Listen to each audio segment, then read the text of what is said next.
Penjelasan Imam Asy-Syafi'i rahimahullah di dalam Al-Um. Wa akrahu an yubna 'alal qabri masjidun wa an yusawwa. Aku benci dibangun masjid di atas kubur meskipun kuburannya diratakan, enggak kelihatan lagi. Au yusalla 'alaihi wa huwa ghairu musawwa. Juga aku benci dilakukan salat padanya dalam keadaan kuburannya tidak diratakan. Au yusalla ilaihi, atau dilakukan salat menghadapnya. Qala wa in shalla ilaihi ajza'ahu wa qad asa'ah. Andai seseorang solat menghadap kuburan, maka solatnya sah, namun dia telah berbuat buruk. Solat di kuburan, menurut Imam Syafi'i, sah, tapi pelakunya berdosa. Menurut Imam Ahmad, tidak sah, karena pelakunya dilaknat oleh Allah Subhanahu wa Ta'ala. Bagaimana mungkin solatnya sah? Ada pendapat yang pertengahan, disebutkan oleh Imam Al-Albani rahimahullah, sah atau tidak, tergantung niat. Kalau dia niat mengagungkan penghuni kubur tersebut, maka solatnya tidak sah, bahkan seluruh amal ibadah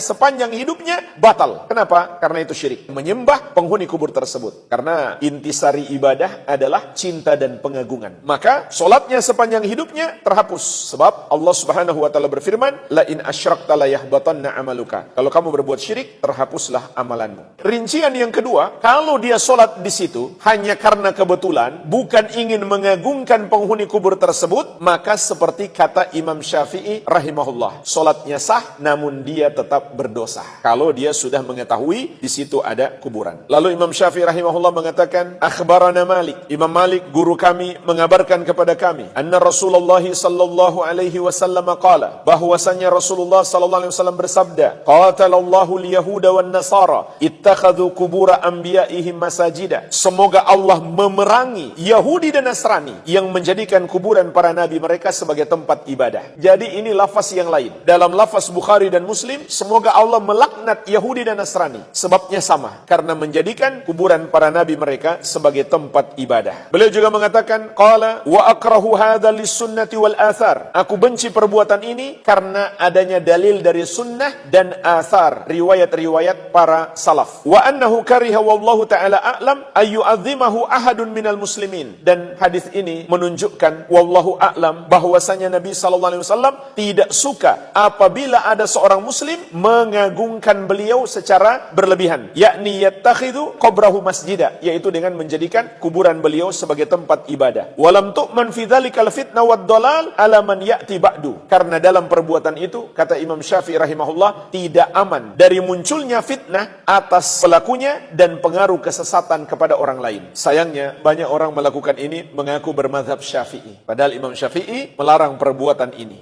Al-Amwa